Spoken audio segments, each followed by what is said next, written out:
आप लोग अपनी स्क्रीन के सामने एक फोटो देख रहे होंगे और आप लोग देखते होंगे कि अगर मोदी मंत्रिमंडल में, इस सरकार के मंत्रिमंडल में कोई अगर सबसे ज़्यादा अखबारों की सुर्खियों में रहता है तो वो है स्मृति ईरानी। और इन्हें आप लोग देख भी रहे हैं, इन्हें आप लोग सुनते भी रहते होंगे, इन्हें आप लोग जानते भी होंगे। इनका परिवार है, देखिए, इनकी बेटी, इनका बेटा और स्मृति ईरानी इनके पति आप लोग देखेंगे। अभी हाल ही में इनकी बेटी की शादी हुई है तो उसकी पिक्चर भी आप लोग अपनी स्क्रीन पर देख रहे हैं। आज हम लोग स्मृति ईरानी के बारे में एक सामान्य जानकारी देख लेंगे। और जैसा कि आप सभी जानते हैं कि उत्तर प्रदेश से ये क्या है, लोकसभा सदस्य हैं और अभी वर्तमान में मंत्री भी हैं। तो देखिए, ये हमारी प्यारी पृथ्वी है और इसमें आप देखेंगे ये हमारा प्यारा एशिया में भारत देखने को मिलेगा और ये आपका उत्तर प्रदेश देखने को मिलेगा। लखनऊ इसकी राजधानी है और आप सभी जानते हैं कि यहाँ विधानसभा में 403 सीटें हैं, विधान परिषद में 100 सीटें हैं, राज्यसभा में 31 सीटें हैं, लोकसभा में 80 सीटें हैं। और तभी आप देखते हैं, ऐसा कहा जाता है कि जो दिल्ली की गद्दी है ना, उसका रास्ता उत्तर प्रदेश से होकर जाता है। और आपको मालूम होगा कि अधिकतर प्रधानमंत्री आपके उत्तर प्रदेश से ही निकल के आए हुए हैं। और उत्तर प्रदेश की सीमा आप देखिए नेपाल से लगती है, अंतर्राष्ट्रीय राज्यों में बिहार हो गया, झारखंड हो गया, छत्तीसगढ़, मध्य प्रदेश, राजस्थान, हरियाणा, हिमाचल प्रदेश, उत्तराखंड और दिल्ली से लगती है। स्मृति ईरानी का जन्म 23 मार्च 1977 को, ये आप देखेंगे, एक पंजाबी परिवार में हुआ था। कहाँ? नई दिल्ली में। और इनके पिता का नाम अजय कुमार मल्होत्रा, और जो एक पंजाबी परिवार से ताल्लुक़ रखते हैं। और इनकी माँ का नाम शिवानी, एक बंगाली परिवार से आती हैं। और स्मृति ईरानी की 3 बहनों में सबसे बड़ी हैं स्मृति ईरानी। अगर हम लोग स्मृति ईरानी की शिक्षा की बात करें तो दिल्ली में जन्मी स्मृति ईरानी ने नई दिल्ली में हॉली चाइल्ड ऑक्सिलियम स्कूल से अपनी 12वीं तक की पढ़ाई पूरी की, जबकि उन्होंने अपनी डिग्री दिल्ली विश्वविद्यालय से हासिल की हुई है। अगर हम लोग इनके परिवार की बात करें तो स्मृति ने सन 2001 में अपने बचपन के दोस्त जुबिन ईरानी से विवाह किया था। और जुबिन ईरानी एक व्यापारी हैं और स्मृति के साथ उनकी ये दूसरी शादी है। वह इस शादी से इन दोनों के 2 बच्चे हैं और एक लड़का है, एक लड़की है। लड़के का नाम जौहर है और लड़की का नाम जोइस है। ये भी आप लोग याद रखिएगा। और इससे पहले आप सभी जानते हैं कि राजनीति में आने से पहले स्मृति ईरानी अभिनेत्री थी, एक्ट्रेस रही हैं। स्मृति ईरानी अपने सपनों को पूरा करने के लिए दिल्ली शहर को छोड़कर मुंबई शहर में 1990 में आ जाती हैं। और मुंबई में स्मृति ईरानी ने 1998 में फेमिना मिस इंडिया सुंदरता प्रतियोगिता में भाग लिया। हालांकि वो इस प्रतियोगिता में जीत नहीं पाई, मगर उन्होंने शीर्ष फाइनलिस्ट में अपनी जगह बना ली थी। स्मृति ईरानी गायक मिका सिंह के साथ एक गाने में भी नजर आई हैं। लेकिन स्मृति ईरानी को सही पहचान एकता कपूर के द्वारा बनाई गई नाटक क्योंकि सास भी कभी बहू थी से मिली है। और इस नाटक में स्मृति ने तुलसी नाम की महिला का किरदार निभाया था। और ये नाटक आप देखेंगे लोगों द्वारा बेहद ही पसंद किया गया था। और ये नाटक 3 जुलाई 2000 से 6 नवंबर 2008 तक चला था। क्योंकि सास भी कभी बहू थी नाटक के अलावा स्मृति ईरानी ने और भी सारे नाटकों में अपना अभिनय दिखाया, जैसे क्या हादसा, क्या हकीकत, रामायण, मेरे अपने और इत्यादि में आप देखेंगे इन्हें देखा होगा आप लोगों ने। इतना ही नहीं, उन्होंने बंगाली, हिंदी और तेलुगु भाषा की कुछ फिल्मों में भी काम किया है। स्मृति के कई सारे रंगमंच थिएटर में भी इन्होंने काम किया है। इन्हें इसके लिए पुरस्कार भी दिया गया है।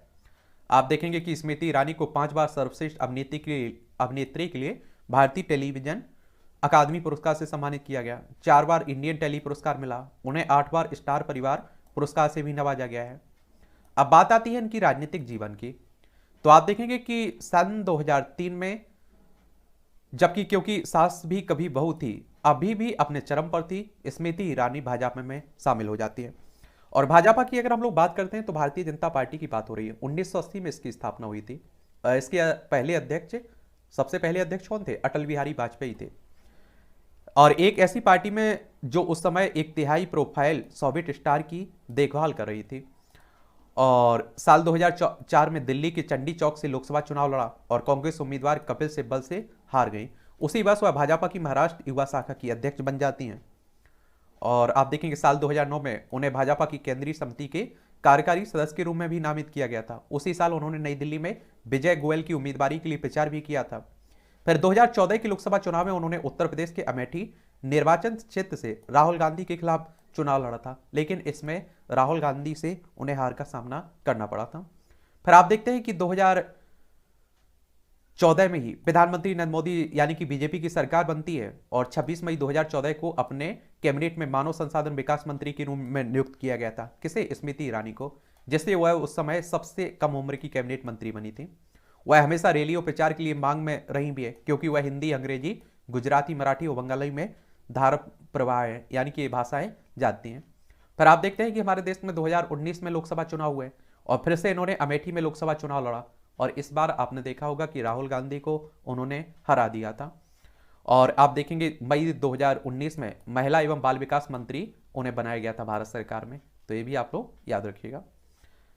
इनसे जुड़े हुए कुछ विवाद भी है और स्वाभाविक सी बात है कि आप लोग इस तरह के किसी पद पर रहते हैं तो विवाद जुड़ना आम बात हो जाती है, क्योंकि बहुत सारे लोग आपके चाहने वाले भी होते हैं, ना चाहने वाले भी होते हैं। तो आप देखेंगे मोदी पर इन्होंने किया था हमला 2004 में।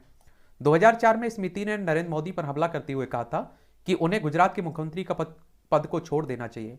स्मृति ने गुजरात दंगों को लेकर कहा था कि नरेंद्र मोदी को इस्तीफा दे देना चाहिए। वहीं स्मृति के इस बयान से पार्टी काफी नाराज हुई थी और पार्टी ने स्मृति को अपना बयान वापस लेने को कहा था, जिसके बाद स्मृति ने पार्टी की कार्यवाही से बचने के लिए अपने इस बयान को वापस भी ले लिया था।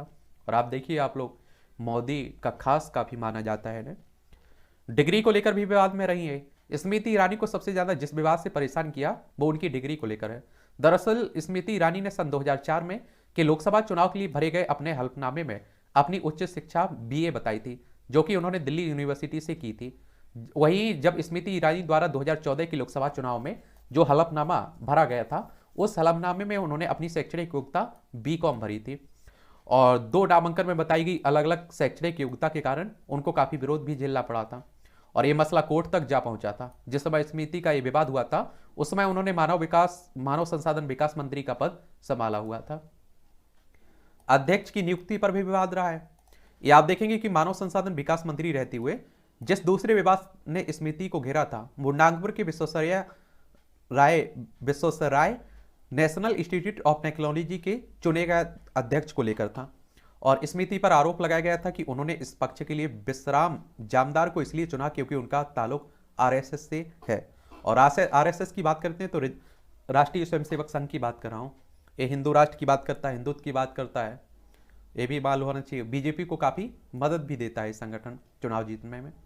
जर्मन और संस्कृत भाषा को लेकर भी विवाद इन पर रहा है। वार्ता और मानव संसाधन विकास मंत्रालय रहते हुए स्मृति ईरानी द्वारा केंद्रीय विद्यालय में पढ़ाई जाने वाली जर्मन भाषा को विषय से अलग करने के फैसले पर भी काफी विवाद हुआ था। दरअसल स्मृति ने स्कूलों को 2014 में आदेश दिया था कि वो अपने स्कूल में जर्मनी भाषा की जगह बच्चों को संस्कृत भाषा पढ़ाएं। इतना ही नहीं, इस मसले पर जर्मन चांसलर एंजेला मार्केल ने नरेंद्र मोदी साहब से बात भी की थी। उस समय भी एक काफी चर्चा में रही थी। रोहित वेमुला आत्महत्या विवाद। हैदराबाद विश्वविद्यालय के छात्र रोहित वेमुला की खुदकुशी को लेकर मानव संसाधन विकास मंत्री स्मृति पर कई आरोप लगाए गए थे। स्मृति पर आरोप लगाया गया था कि मानव संसाधन विकास मंत्रालय ने श्रम मंत्री बांदरू दत्तात्रेय और बीजेपी की छात्र शाखा अखिल भारतीय विद्यालय परिषद के द्वारा की गई शिकायत पर हैदराबाद विश्वविद्यालय के कुलपति को वेमुला सहित दलित छात्रों के खिलाफ कठोर कदम उठाने को कहा था और जिसके कारण इस छात्र ने आत्महत्या कर ली थी। पार्टी में कई बार पद भी बदला गया। 2014 में बीजेपी की सत्ता में आते ही स्मृति ईरानी को मोदी की कैबिनेट में शामिल किया गया था। उन्हें पार्टी द्वारा देश का मानव संसाधन विकास मंत्रालय सौंपा गया था। वहीं कुछ समय के बाद आपने देखा होगा कि यह मंत्रालय वापस भी ले लिया गया था। इसके बाद उनको कपड़ा मंत्रालय की जिम्मेदारी सौंपी गई थी, लेकिन फिर कुछ समय बाद स्मृति को देश का सूचना और प्रसारण मंत्रालय भी बनाया गया था। अभी भी वो मंत्री हैं कैबिनेट में, ये भी आप लोग याद रखिएगा। तो ये कहानी है, एक शॉर्ट बायोग्राफी आप लोग कह सकते हैं स्मृति ईरानी की। और भी किसी के बारे में जानना हो तो आप लोग बता सकते हैं और आप लोग बताया करिएगा। जो भी चर्चा में रहता है उसके बारे में हम लोग बात कर लेते हैं।